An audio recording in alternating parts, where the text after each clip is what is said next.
What if your life, spanning almost a century, forced you to watch as the glittering world of empires and kings was shattered by war, revolution, and unthinkable personal tragedy? Today we begin the extraordinary story of a woman who was perhaps the last true Victorian, Princess Alice, Countess of Athlone. She was a princess who saw 6 monarchs on the British throne, a diplomat who charmed nations, a mother who endured the most unimaginable heartbreak, and a sister to a man who would embrace the darkest ideology of the 20th century.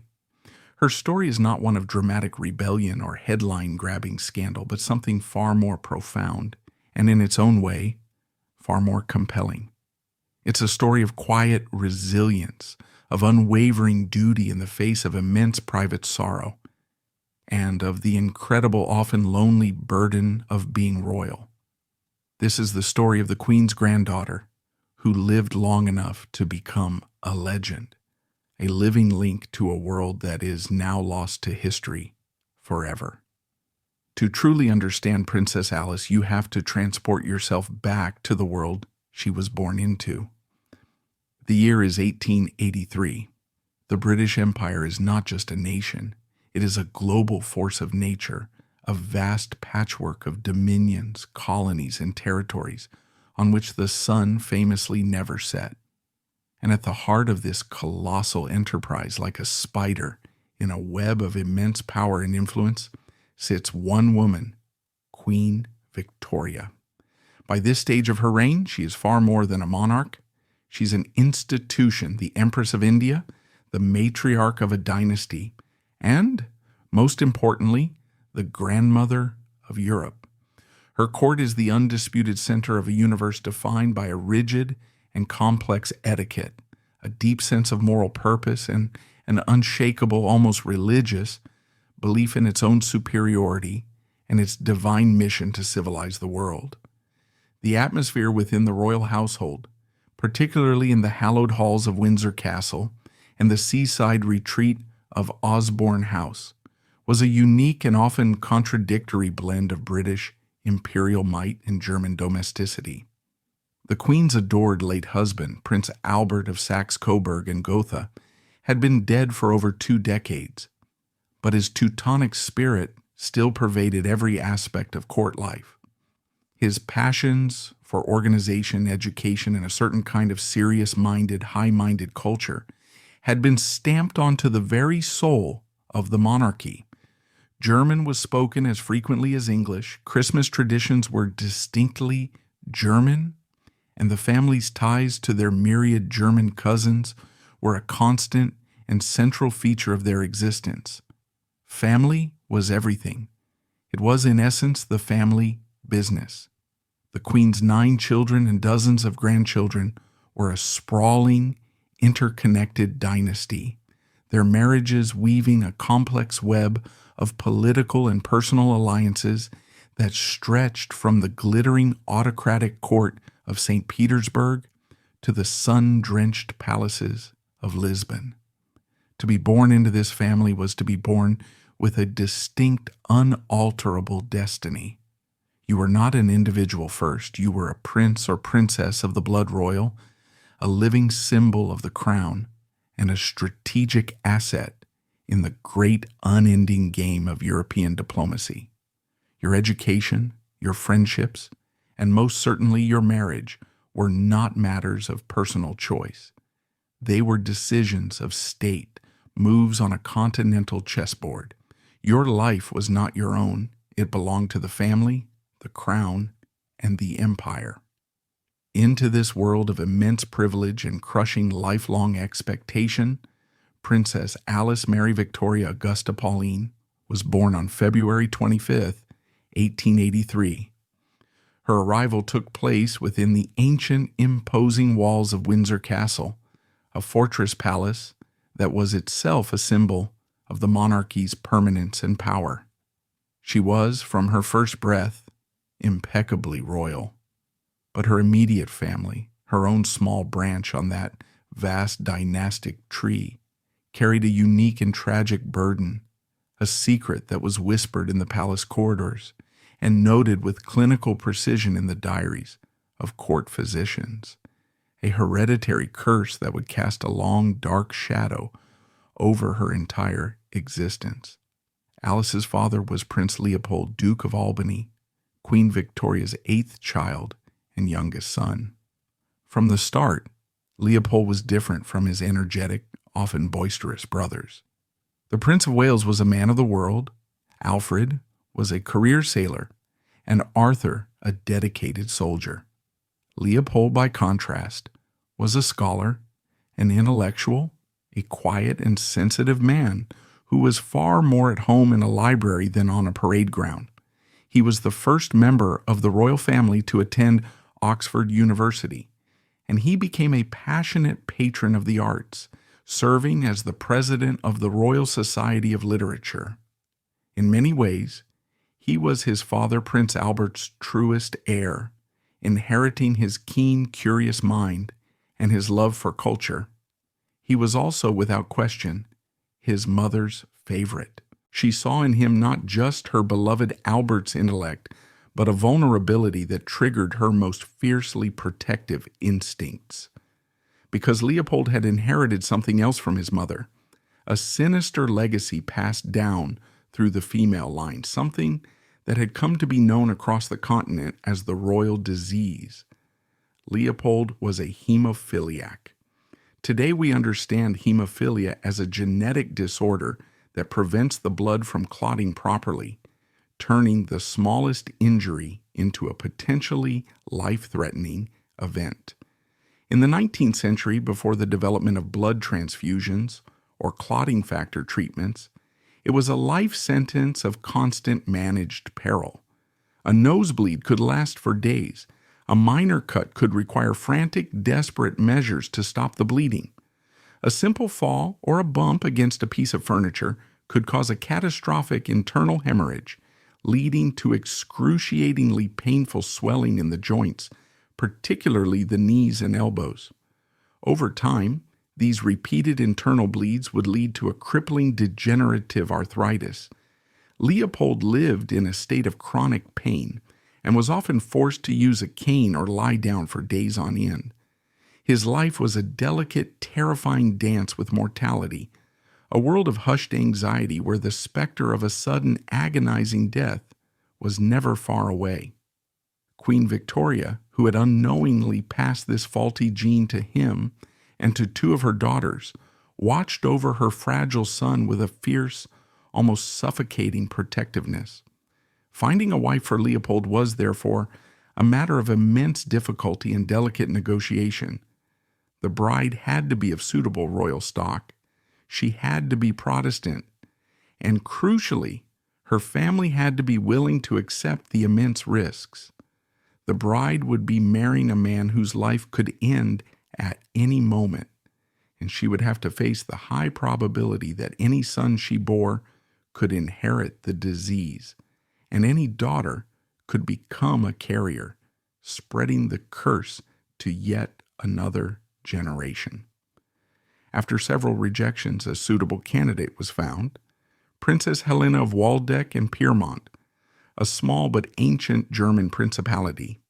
She was a bright, educated, and kind-hearted young woman praised for her calm and sensible nature.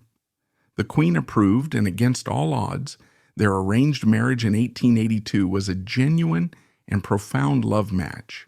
They shared a passion for music and literature, and for a brief, happy time, it seemed that Leopold had found the domestic peace and intellectual companionship he had always craved. In February 1883, their joy was compounded by the birth of their first child, a healthy daughter they named Alice. But the shadow that loomed over Leopold was never far away.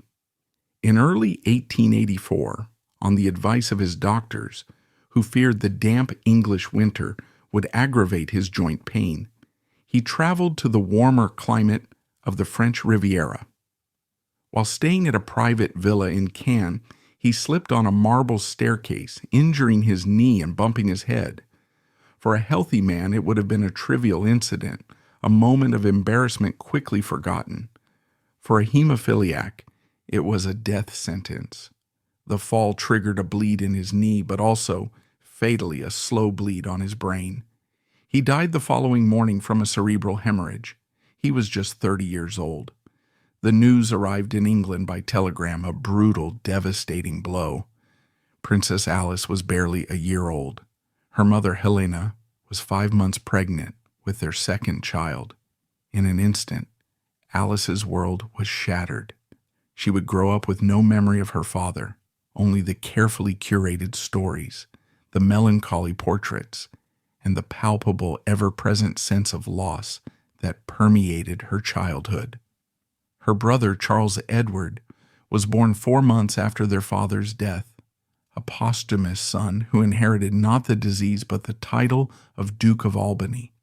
With Leopold gone, his young, fatherless family was immediately and completely enveloped by the overwhelming presence of Queen Victoria. Alice and her brother were now, more than ever, the Queen's sacred responsibility. They grew up largely under her direct, formidable care, dividing their time between their home at Claremont House in Surrey and long, frequent stays at Windsor and Osborne, where they effectively became part of the Queen's own intimate household. Victoria adored them, pouring out the vast reserves of affection she had for her lost son onto his orphaned children. In her journals, she referred to them as Leopold's precious children, and she took a keen and active interest in every detail of their upbringing and education. But it was a love that came with conditions. She was a demanding, controlling matriarch who expected absolute obedience and a strict adherence to the codes of royal behavior. For Alice, this meant a childhood defined by the somber, black-clad world of a court in perpetual mourning for Prince Albert, and by the iron will of the woman who ruled it. And woven into the very fabric of this unique and privileged upbringing was the unspoken, terrifying knowledge that she, Alice, was a carrier of her father's fatal disease. While her brother had been spared, she had not. It was a genetic time bomb, a secret she carried within her that would dictate her future, her marriage, and her own chances at motherhood. As she blossomed from a young girl into a young woman, this invisible but undeniable fact would become the central defining challenge of her existence. Her life of duty, tinged with a unique and personal sorrow, had already begun. On January 22, 1901, after a reign of 63 years, Queen Victoria died at Osborne House. For the British Empire and indeed the world, it was the end of an epoch. The great immovable anchor of the 19th century was gone. For the 17-year-old Princess Alice, it was a deeply personal earthquake. The formidable, doting, and utterly dominant figure of her grandmother, the woman who had been a surrogate father, a guide, and the absolute ruler of her small universe, was gone. The world she had known, a world of hushed corridors, German lullabies, and the comforting, if sometimes suffocating, certainty of the Queen's presence, vanished overnight. Her uncle, the 60-year-old Prince of Wales, Albert Edward, or Bertie, as he was known to the family, ascended the throne as King Edward VII. With him came a blast of fresh, and to the old guard, deeply shocking air. The somber, moralistic, and black-clad court of Victoria was unceremoniously swept away, replaced by the glittering, glamorous, and decidedly more liberal Marlborough house set, named for the king's London residence. Court life, so long defined by duty and decorum, was suddenly a whirlwind of extravagant parties, country house weekends filled with bridge and baccarat, and a social scene that was faster, wittier, and infinitely more sophisticated. King Edward loved horse racing, beautiful women, and fine cigars. He was a man of the world, and he wanted his court to reflect that. For a young princess like Alice, who had been raised in the quiet, scholarly atmosphere of Claremont and the formal twilight of Victoria's final years, It was a dizzying transition. She was now officially a young woman of marriageable age, and she took her place in this new glittering society. She was by all accounts a considerable beauty, with her mother's fine features and the distinctive royal bearing of the British monarchy. She was intelligent, poised, and possessed a quiet charm. She was, on the surface, one of the most eligible princesses in Europe, but as she navigated her first seasons and the complex rituals of the royal marriage market, one central, terrifying fact overshadowed everything else. She was a carrier of the hemophilia gene, and every court in Europe knew it. The problem of hemophilia was not an abstract, theoretical risk. For the royal houses of Europe, it was a very real and present horror, and the evidence of its devastating power was playing out in real time in the palaces of Madrid and St. Petersburg. Alice's own first cousin, Princess Victoria Eugenie of Battenberg, another of Queen Victoria's granddaughters and a fellow carrier, had married the dashing King Alfonso XIII of Spain in 1906. Her story served as a chilling cautionary tale. On their wedding day, the royal couple narrowly survived an anarchist's bomb attack that killed dozens of bystanders. It was a dark omen for a marriage that would be consumed by the tragedy of the royal disease. Victoria Eugenie, known as Anna, passed hemophilia to her eldest son and heir, Alfonso, the Prince of Asturias. The boy lived in constant pain and was often seen in a wheelchair. The disease also afflicted her youngest son, the Infante Gonzalo. The diagnosis caused an irreparable rift in the royal marriage. King Alfonso XIII, a man obsessed with his own machismo and the purity of his royal line, could never forgive his wife for bringing this English disease into the Spanish monarchy. He became cold and distant, embarking on a series of blatant affairs and effectively blaming her for their son's suffering. The curse of hemophilia didn't just cause a health crisis, it caused a succession crisis and destroyed a marriage, contributing to the instability that would eventually lead to the downfall of the Spanish monarchy itself. An even more dramatic tragedy was unfolding in Russia. Alice's other cousin, Princess Alix of Hesse, had become the Tsarina Alexandra Feodorovna upon her marriage to Tsar Nicholas II. She too was a carrier, and she had passed the gene to her only son, the heir to the Romanov dynasty, the Tsarevich Alexei. The boy's life was a torment of painful bleeds and near-death experiences.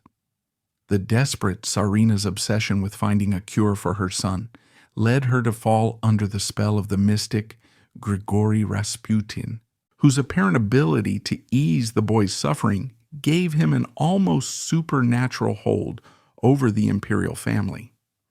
Rasputin's disastrous political influence, which was a direct result of the Tsarevich's hemophilia, fatally undermined the credibility of the monarchy and was a major contributing factor in the revolutionary storm that would ultimately sweep the Romanovs from power and lead to their brutal murder in a Siberian basement. These were not distant stories for Alice. They were the ongoing tragedies of her own cousins. Every royal court in Europe was watching these disasters unfold. Marrying a granddaughter of Queen Victoria now came with a terrifying, well-documented risk. And so for Alice, the search for a husband was conducted under a cloud of suspicion and fear. She was a beautiful, intelligent princess from the most powerful empire on earth, but she was also a potential harbinger of dynastic doom. The pressure on her and the rejection she must have quietly endured are hard to imagine. Her entire future was being dictated by a single, invisible flaw in her genes. The solution to this delicate problem was found, as it so often was, within the extended, complex, and German-inflected family circle of the British court. The chosen candidate was a man who was both impeccably connected and refreshingly down to earth. Prince Alexander of Teck, universally known to his family as Alge. Alge was a solid, respectable, and most importantly, a safe choice. He was, crucially, the younger brother of Princess May of Teck, who was married to the Prince of Wales, the future King George V. This made him the brother-in-law of the future King and Queen, a trusted and beloved member of the absolute inner circle of the monarchy. The Tecks themselves occupied a unique and slightly precarious position in the royal firmament. Alge's father was Francis, the Duke of Teck, the son of a morganatic marriage within the German House of Württemberg. This meant that while he was a duke, he was not considered of equal royal rank in the rigid hierarchies of Germany. His mother, however, was Princess Mary Adelaide of Cambridge, a granddaughter of King George III and a first cousin of Queen Victoria. She was famous for her immense size and even more immense good nature, affectionately known as Fat Mary. As a family, the Tecks were considered thoroughly English in their upbringing, yet they were often viewed as minor German royalty and were not particularly wealthy. They lived for many years at White Lodge in Richmond Park, reliant on a parliamentary allowance and the goodwill of their more powerful relatives. This background meant that Alge had to make his own way in the world. He was not a prince who could expect to inherit a kingdom. He had chosen a military career, and he had pursued it with a seriousness and bravery that earned him widespread respect. He had attended Sandhurst and joined the 7th Hussars, serving with distinction in the brutal Matabeleland campaign in what is now Zimbabwe, and later in the Second Boer War, where he was mentioned in dispatches for his gallantry. He was a quintessential Edwardian officer, handsome, impeccably mannered, mustachioed, and deeply committed to the simple, powerful ideals of duty, loyalty, and service to the king and the empire. For Alice, he must have seemed like the perfect partner. He was family. He understood the strange, rarefied world she lived in, with all its unwritten rules and obligations. He was a man of proven character, a war hero, not just a ceremonial prince. And most importantly, he and his family, so deeply embedded in the British monarchy, were willing to overlook the risk of hemophilia.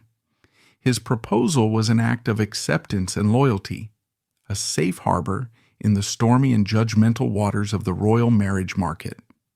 Their wedding on February 10, 1904, was a spectacular event, a final glittering display of the old royal world order. St. George's Chapel at Windsor, the spiritual heart of the English monarchy, was a sea of royalty, uniforms, and jewels. King Edward VII and Queen Alexandra led the British contingent. The guest list was a roll call of European power, a family gathering of cousins who just so happened to rule a continent. Alice's cousin, the bombastic German Emperor Kaiser Wilhelm II, was there, a dominant and theatrical presence. Her other cousins, the future King George V and the future Tsar Nicholas II, were there. It was a final magnificent tableau of the pan-European royal family, a network of relatives who governed a continent, blissfully, tragically, unaware of the abyss that was about to open beneath their feet just a decade later. Alice and Alge settled into married life, taking up residence at Claremont House, the home where Alice had grown up. They assumed the familiar rhythm of royal duties and public appearances expected of them. Theirs was, by all accounts, a successful partnership, founded on a bedrock of mutual respect, shared values, and a profound understanding of their public roles. In January 1906, their first child, a daughter named May, was born. She was a healthy, happy baby, and for a time it must have seemed that the shadow had passed them by. Then in October 1907, their son and heir Rupert was born, and with his birth, Alice's deepest and most ardently suppressed fears were realized. It may not have been immediately obvious, but as the weeks and months went by, the telltale signs would have become impossible to ignore. A small cut from a fingernail that bled for hours. A minor bump that resulted in a large, dark, and alarmingly swollen bruise. The doctors would have been called, consultations held, and the quiet, devastating diagnosis would have been confirmed. The baby boy, the heir to the tech name in Britain, had inherited hemophilia. The joy of his birth was immediately and permanently tempered by a familiar, dreadful anxiety. Alice now had to relive the nightmare that had defined her father's life and had haunted her grandmother, Victoria's. Every fall, every bump, every childhood scrape now held the potential for disaster. This is one of the most poignant and often overlooked chapters of her life. Behind the public facade of the smiling, dutiful princess was a mother now living in a state of constant, low-grade terror. She dedicated herself to his protection with a fierce, all-consuming intensity. In a letter to a friend, she once wrote of the unceasing watchfulness that was now her life, the feeling of never being able to draw a truly peaceful breath. This experience forged a steely determination in her. The carefree young princess of the Edwardian court was gone, replaced by a fiercely protective matriarch, a woman who understood in the most intimate and painful way possible the absolute fragility of life. In 1910, their third child, Maurice, was born, but tragedy struck almost immediately. The little boy was frail and died at just 6 months old. The loss of a child is a profound sorrow for any parent.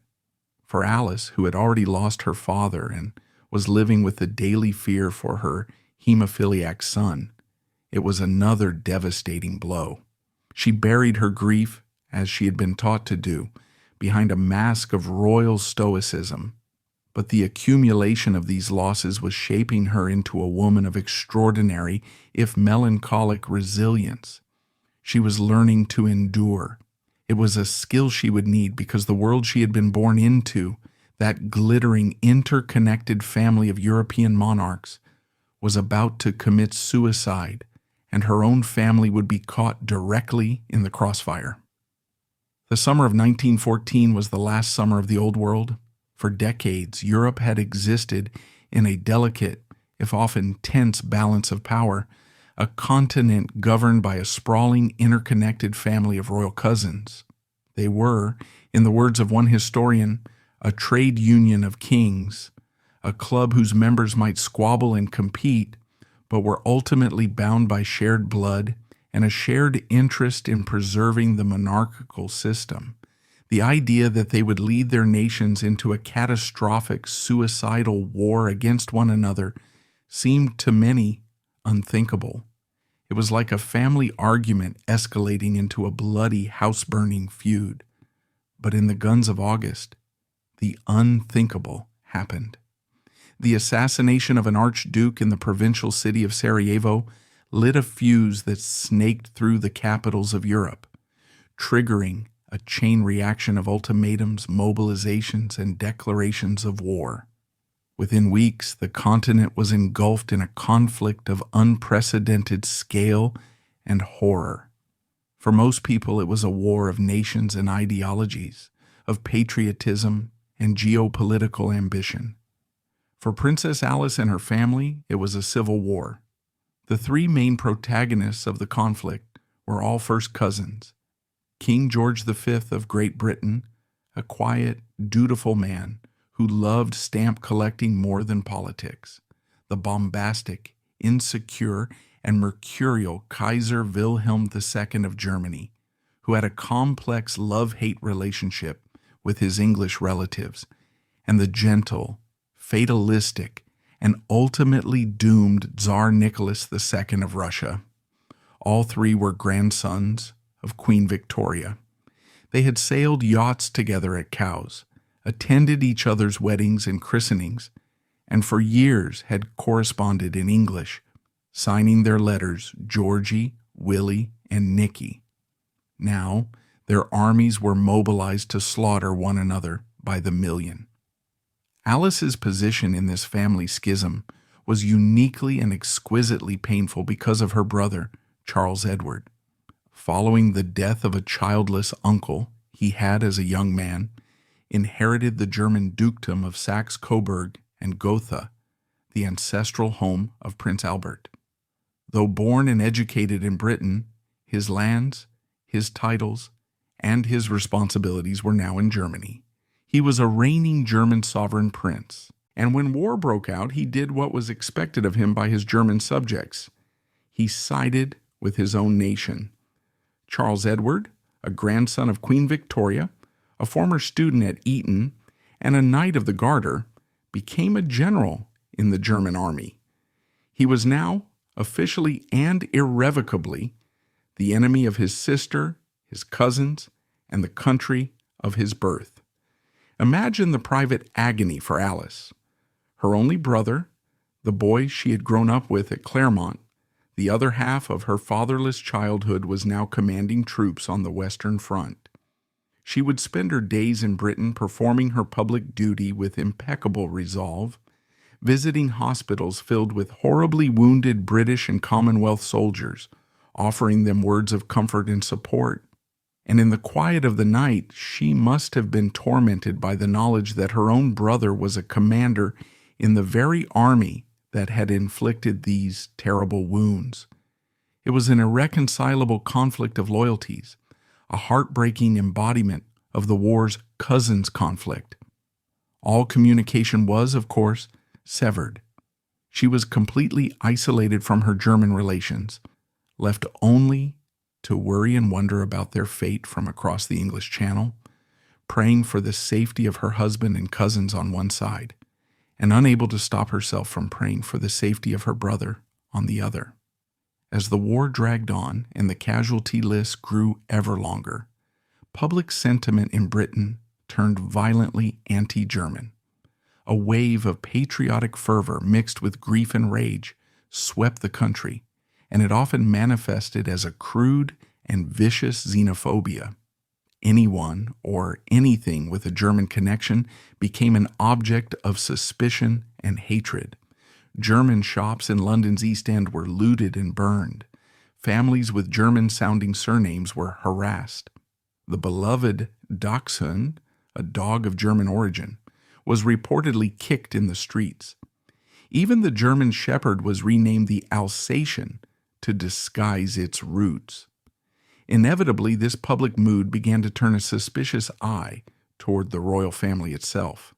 Their dynastic name was the German Saxe-Coburg and Gotha. Their family tree was a forest of German titles. The Kaiser was the king's first cousin. The writer H.G. Wells famously captured the public sentiment when he wrote of Britain's alien and uninspiring court. The jibe hit home, reportedly enraging the usually placid King George V, who retorted, "I may be uninspiring, but I'll be damned if I'm an alien." The king, a pragmatic and shrewd monarch with a keen sense of public relations, knew he had to act decisively to shore up public support and reaffirm the monarchy's British identity. In a brilliant and revolutionary stroke, he made a radical decision. On July 17, 1917, he issued a royal proclamation.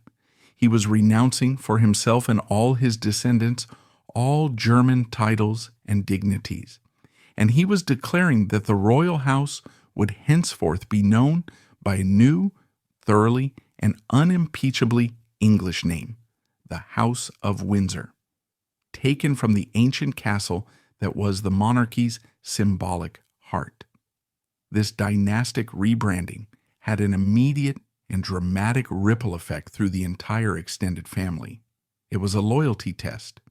Any relative living in Britain who held a German title was expected to relinquish it, and in return would be granted a British peerage and an English surname. The king's cousin, Prince Louis of Battenberg, who had already been hounded from his post as First Sea Lord, became Louis Mountbatten, the Marquess of Milford Haven. For Alice's family, the change was just as profound. Her husband, Prince Alexander of Teck, held a title that came from a German dukedom.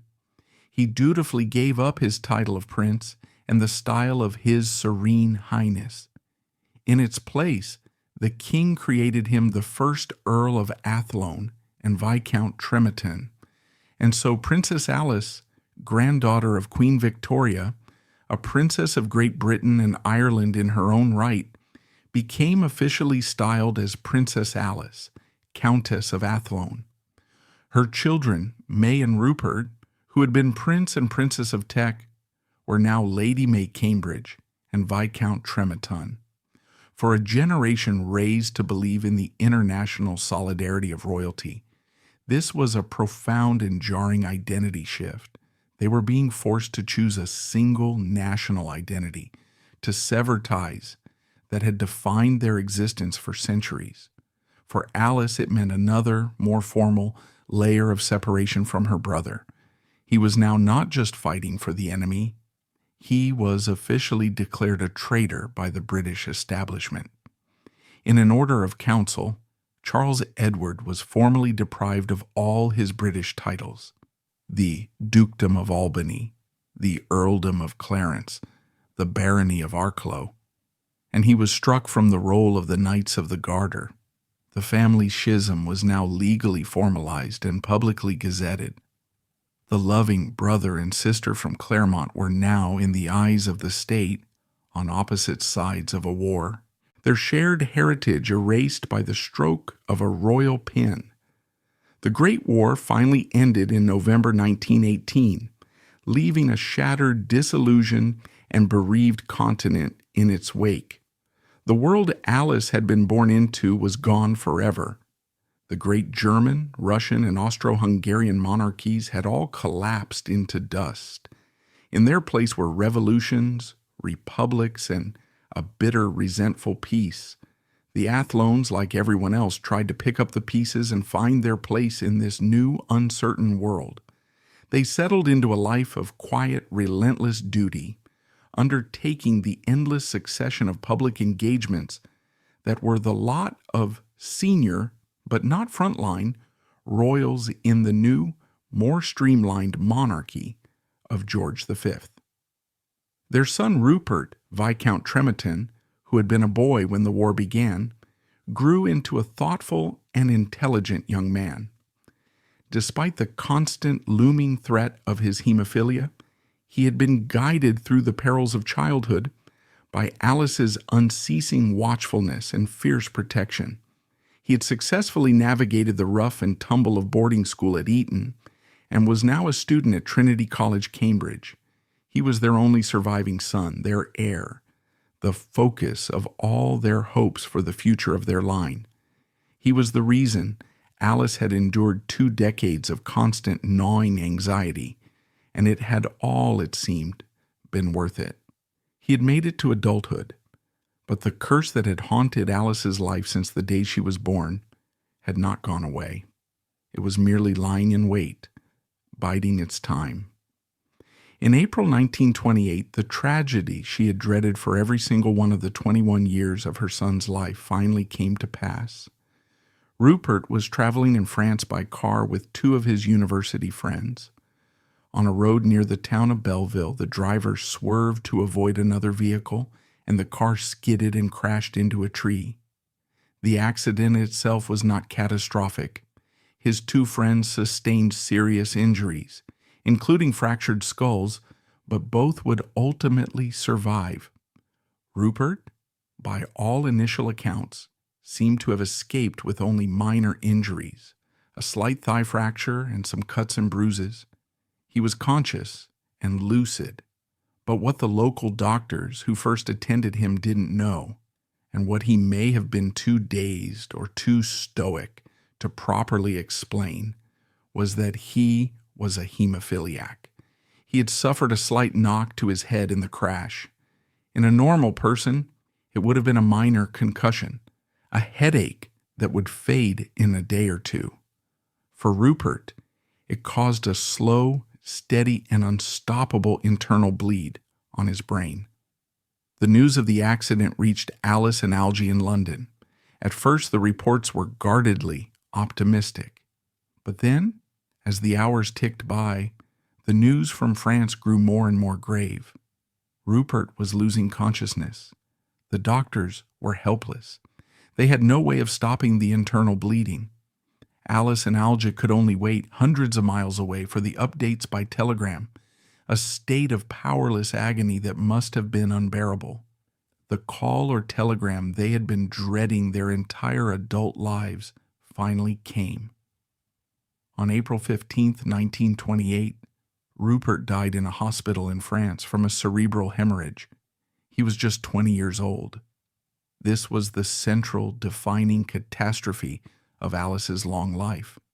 The genetic flaw she had inherited from her father and passed on to her son had killed him.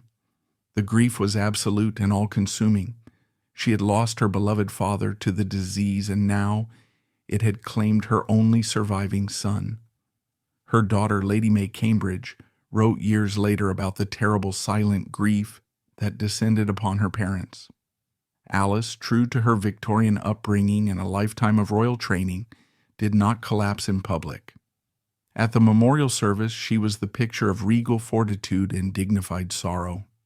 But in private, the loss hollowed her out. It is a pain that is difficult to fully comprehend, a unique agony of a mother's love, mixed with a terrible, irrational sense of guilt.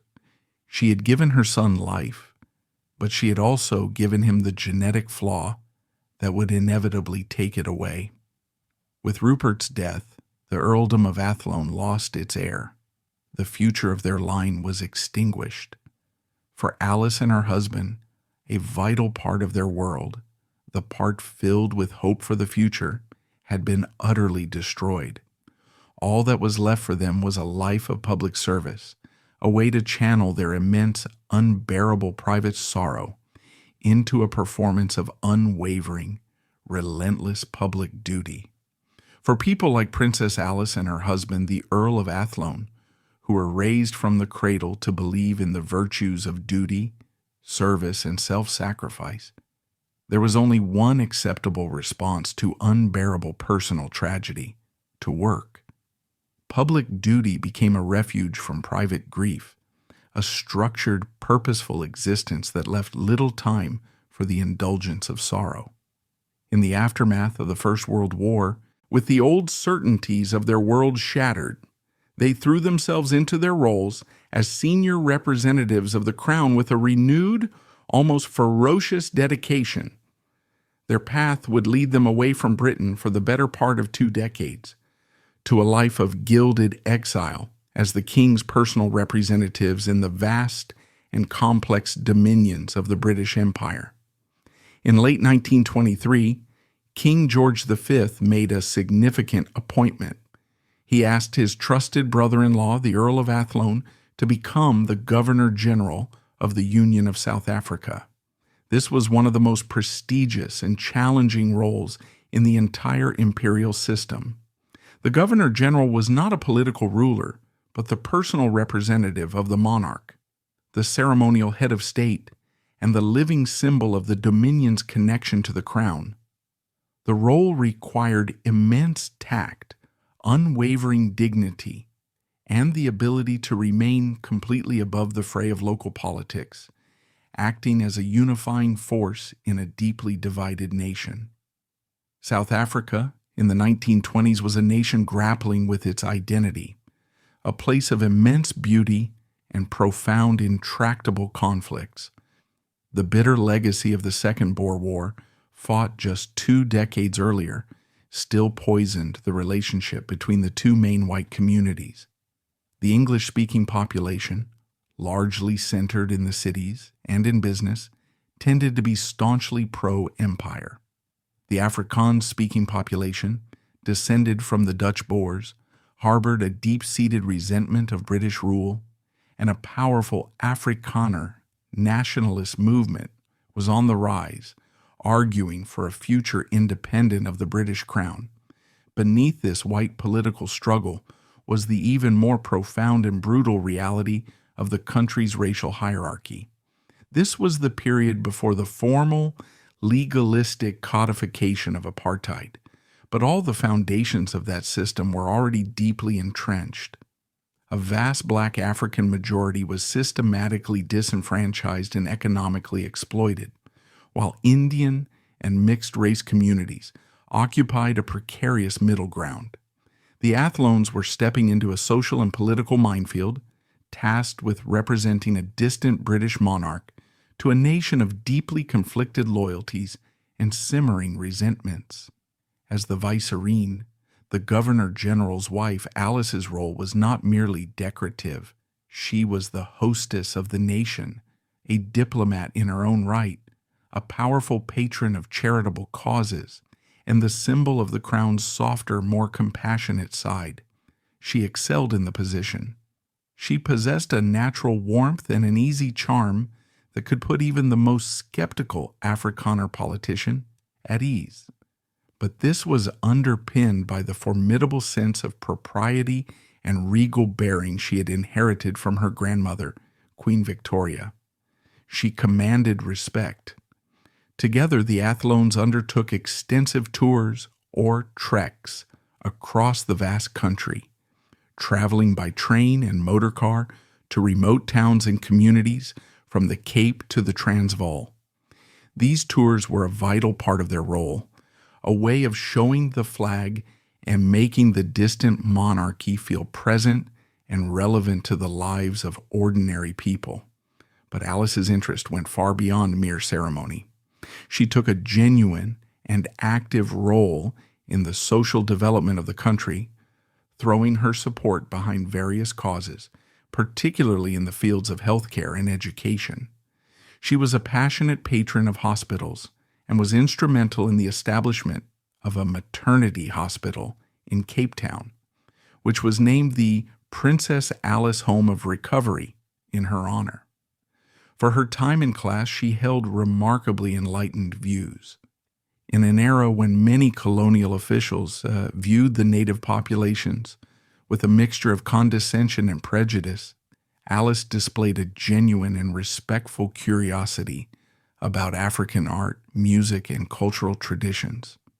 She was known to engage in conversations with people from all walks of life, a practice that was somewhat unusual for the time. However, it is crucial to understand this within the context of her era and her role. She was not a political revolutionary seeking to dismantle a deeply unjust system. She was the compassionate liberal face of an imperial and colonial structure that was, at its core, built on a foundation of racial inequality. Her duty was to the crown and the government of the day, and that duty required her to play her part impeccably and without complaint, operating within the strict limitations of her constitutional position. It was during this demanding and complex posting, thousands of miles from home, that the tragedy she had dreaded her entire adult life finally struck. In April of 1928, the news of Rupert's car accident in France reached them by telegram at Government House in Cape Town. Imagine the horror of that moment. Receiving a cold clinical message from the other side of the world, learning that your only son is gravely injured and being utterly powerless to help. The physical distance must have amplified their sense of helplessness and grief 1,000-fold. They would have endured an agonizing wait for further news, a period of frantic, desperate hope, which was then shattered by the final devastating telegram announcing his death. They had to undertake the long, sorrowful journey back to England by sea, a voyage of several weeks, trapped on a ship with their private, all-consuming grief, before they could even lay their son to rest. This experience of losing their child while serving the crown so far from home is a poignant and powerful symbol of the immense personal sacrifices her life of duty demanded. The Athlones completed their term in South Africa in 1931 and returned to a Britain that was grappling with the Great Depression and the rising threat of fascism in Europe. They were now in their late 50s and 60s and might have expected a quiet semi-retirement. But in 1939, with the world once again engulfed in war, King George VI called upon them for one final crucial imperial posting. He asked his uncle, the now elderly Earl of Athlone, to serve as the Governor-General of Canada. This was a role of immense strategic importance. With Britain fighting for its very survival in the early days of the war, Canada was a vital and indispensable ally. It was a crucial source of soldiers, sailors, and airmen. Its factories produced vast quantities of munitions. Its shipyards built the corvettes that protected the vital Atlantic convoys, and its wide open spaces were used to train Allied pilots. The Governor-General's role during this critical period was to be a powerful living symbol of the unbreakable alliance between Britain and Canada, a focal point for the nation's patriotic spirit, and a constant source of moral support for the war effort. The Athlones arrived in Ottawa in the spring of 1940 at the height of the Blitz, when Britain stood alone against the might of Nazi Germany. They once again threw themselves into their work with their characteristic energy and dedication. Alice, now approaching 60, once again proved to be a masterful vicereine. She traveled tirelessly across the vast country, from the maritime provinces in the east to British Columbia in the west. Newsreels of the time show her visiting munitions factories and shaking hands with female workers, inspecting a naval vessel in Halifax, and offering words of comfort to wounded soldiers in a hospital in Toronto. Her quiet dignity, her grandmotherly warmth, and her obvious genuine commitment to the cause made her an immensely popular and reassuring figure to a nation at war. Their official residence, Rideau Hall in Ottawa, became a home away from home for many of the European royals who had been forced to flee the Nazi advance. Most notably, Princess Juliana of the Netherlands and her two young daughters, Beatrix and Irene, lived in Ottawa for much of the war under Alice's personal care.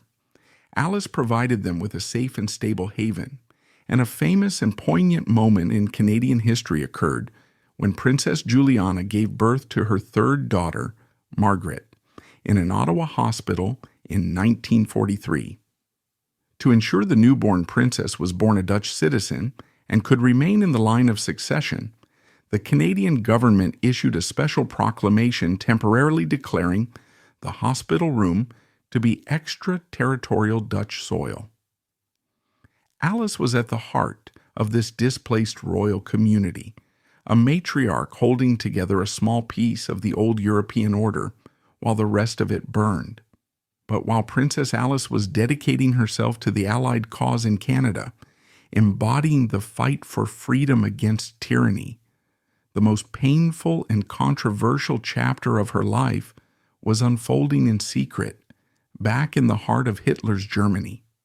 Her only brother, Charles Edward, the former Duke of Albany and reigning Duke of Saxe-Coburg and Gotha, was not just a German general.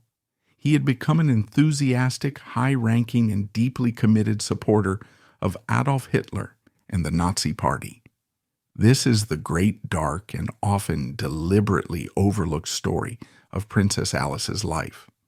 Charles Edward had been drawn to right-wing nationalist politics after the First World War, embittered by the loss of his British titles and the punitive, humiliating terms of the Treaty of Versailles. He saw in Hitler a figure who could restore Germany's national pride and fight the perceived threat of communism. He joined the Nazi Party in the early 1930s, and because of his impeccable royal connections, he was still a cousin to the Swedish king and was related to most of the royal houses of the Balkans. He became a useful, if unofficial, diplomat for the Nazi regime. He used his connections to the British aristocracy to promote the idea of an Anglo-German alliance, meeting with Hitler on numerous occasions.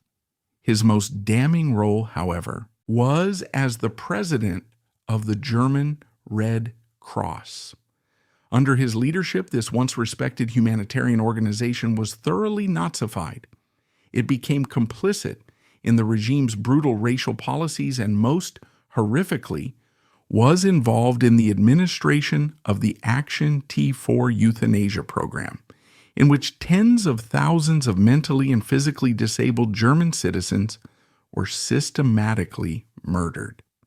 Imagine Alice's position. She is in Canada, the beloved representative of the king, a tireless symbol of the Allied fight against the very regime her brother is actively serving. There is absolutely no evidence that she ever shared or sympathized with his monstrous political views. But the question that has haunted her legacy is that of her silence. She never publicly denounced him. She never spoke out against him. Her memoirs, written decades later, pass over his Nazi career in almost complete silence. What are we to make of this? Was her silence a sign of a quiet, buried complicity? Or was it the pained, unshakable, and perhaps tragically misguided loyalty of a sister to her only brother? Was she simply unable to cast off the powerful primal bond forged in their unique fatherless childhood at Claremont, a bond that transcended even the moral abyss of Nazism? We will never know for sure what she felt in her heart, but the controversy of her Nazi brother is the deepest and most complex stain on her otherwise impeccable record of public service. It reveals the heartbreaking limitations of duty and the agonizing, impossible choices faced by those trapped between personal love and public morality. In the spring of 1946, with the Second World War finally over, Princess Alice and the Earl of Athlone completed their term in Canada and sailed for home. She was 63, he was 72. They had served the crown abroad, with only brief interruptions, for more than 20 years. As they returned to the scarred and weary shores of post-war Britain, they were returning to a nation that was victorious but also exhausted, nearly bankrupt, and on the cusp of profound and irreversible change. The Britain they came home to was not the Britain they had left. The great country houses were being sold off or turned over to the National Trust. Food and clothing were still strictly rationed. The Attlee Labour government was in power, embarking on the radical project of building the welfare state and beginning the slow, inevitable process of dismantling the British Empire. The world of automatic deference, of imperial grandeur, and of unquestioned aristocratic privilege that they had represented and embodied for their entire lives was fading fast. A new, more egalitarian, and more uncertain age had dawned. The Athlones settled into a life of dignified semi-retirement in a grace and favor apartment at Kensington Palace. They were now the elder statespeople of the royal family, respected and venerable figures whose very presence was a link to a more glorious past. But even in London, the shadow of her brother's dark history followed her. While Alice was being feted as a returning patriotic heroine, Charles Edward was in Germany, facing the consequences of his actions. He was arrested by American forces and interned. In 1946, he was tried by a German denazification court in Coburg. He was not convicted as a major war criminal, but as a Mitläufer, a fellow traveler or significant sympathizer whose status had helped the Nazi regime. He was sentenced to a brief period of imprisonment and, more devastatingly, was hit with crippling fines that wiped out what was left of his family fortune. He and his wife were forced to live in a small converted shed on their former vast estates. He spent his final years in poverty and obscurity, a pariah in his homeland, and a source of deep embarrassment to his royal relatives in Britain. He died in Coburg in 1954, a lonely and disgraced figure. Princess Alice made no public comment and is not believed to have attended his funeral. The painful final chapter of her brother's story was closed, buried under a characteristic wall of royal silence. In January 1957, her husband Alge, the Earl of Athlone, died peacefully at the age of 82. Their marriage had lasted 53 years. It had been a partnership forged in duty, tested by war, and defined by a shared, unspeakable grief. While perhaps not a great passion, it had been a union of immense loyalty and mutual respect. Now, after a lifetime as part of a team, Princess Alice was, at the age of 74, truly alone. But she did not retreat into a quiet, secluded widowhood. On the contrary, she seemed to enter a new phase of formidable energy. She became the beloved matriarch of the extended royal family, a living repository of its history and traditions. By the 1960s and 70s, her status was unique. She was the last surviving grandchild of Queen Victoria. She was not just a historical figure. She was history itself, a living, breathing link to a past that was rapidly receding into myth. To sit with her in her drawing room at Kensington Palace was to travel back in time, with a memory that remained razor sharp until the very end. She could recount, with vivid first-hand detail, what it was like to be in the room with her grandmother, Queen Victoria.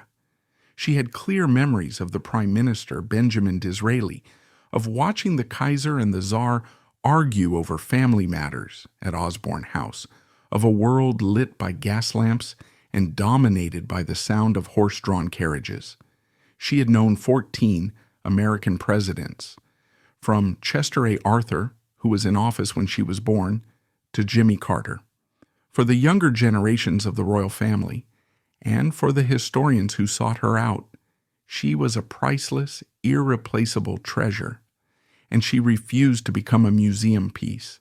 She continued to carry out public duties with a vigor that defied her age. In a remarkable demonstration of her adaptability to a post-imperial world, she became the first chancellor of the newly created multinational University of the West Indies. This was no mere honorary position. She took the role very seriously, flying to the Caribbean almost every year, well into her 90s, to preside over graduation ceremonies in Jamaica, Trinidad, and Barbados.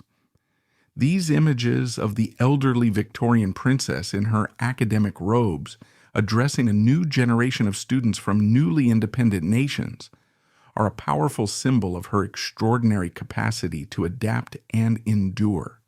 She was a woman born to represent an empire who lived long enough to gracefully embrace its dissolution.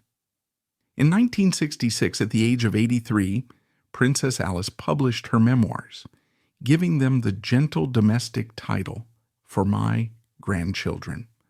The book is a fascinating historical document, a window into a lost world of unimaginable privilege and protocol. But it is also, perhaps more importantly, the ultimate key to understanding her character. The book is everything one would expect from a princess of her breeding. It is charming, witty, and filled with beautifully observed anecdotes about the great and the good. She shows a sharp intelligence and a keen eye for the telling detail. But it is what the book conceals that is most revealing. Her memoir is a masterclass in the art of royal discretion, a study in the power of silence. The great defining traumas of her life are handled with a stoic, almost shocking brevity. The death of her father is recounted with sadness, but without any deep exploration of the lifelong impact of his loss. The death of her infant son, Maurice, is mentioned in a single, heartbreakingly brief sentence. And the central catastrophe of her life, the death of her beloved hemophiliac son Rupert, is recounted with a factual, almost detached sorrow that gives little hint of the 21 years of terror that preceded it, or the lifetime of grief that followed. And on the great unspoken controversy of her life, her brother's Nazism, the book is almost completely silent. Charles Edward is a constant, affectionate presence in the chapters on their shared childhood, and then he simply, quietly disappears from the narrative. His embrace of Hitler, his role in the Third Reich, his post-war trial and disgrace, none of it is mentioned. This glaring, deliberate omission speaks volumes. This was not a failure of memory or a lack of courage. It was the ultimate expression of her upbringing and her lifelong code of conduct. Royals of her generation, and particularly women, were taught from the nursery that their private feelings, their griefs, their angers, and their shames were of no consequence to the public. Your duty was to project an image of unshakable stability and unimpeachable decorum. You did not complain. You did not explain. You certainly did not share your private heartbreaks with the world.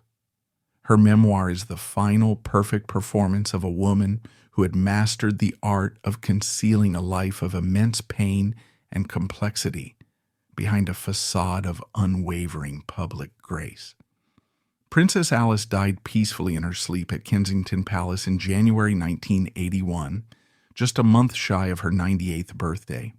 Her death marked the end of a chapter in royal history. The last voice that could remember the world of Queen Victoria had fallen silent.